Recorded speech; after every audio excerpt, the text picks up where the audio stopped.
to Washington, D.C. with these facts and figures, I was like, guys, what are we going to do about the forces that got Donald Trump elected?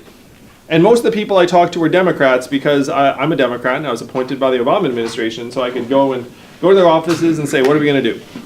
And what do you think their response to me was when I asked them the question? Number one was, we cannot talk about that.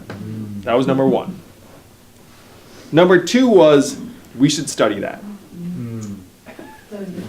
Number three was, we must retrain and re-educate Americans for the jobs of the future. And that sounds very responsible. It's like, well, yeah, like, who could be against that? But again, I looked at the studies. Do you all want to guess what the effectiveness rate was of government retraining programs for, let's say, manufacturing workers? It was between 0 and 15%. And fewer than 10% of workers qualify anyway. It's not like when a mall closes, there's a ring of government officials being like, we're going to retrain you. Like that's not reality. It's an irresponsible talking point for politicians. And so when I said, guys, I looked at the studies and we're really terrible at retraining, they just said, well, I guess we'll get better.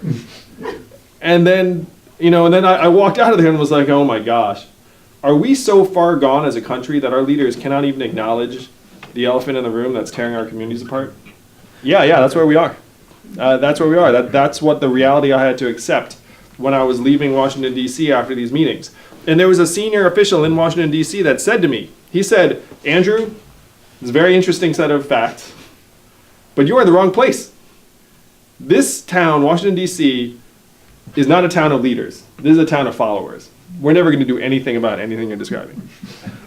The only way we will do anything about it is if you were to create a wave in other parts of the country and bring it crashing down on our heads, and then we would wake up. And this is a Democrat telling me this. And I took that as the mission. And I said,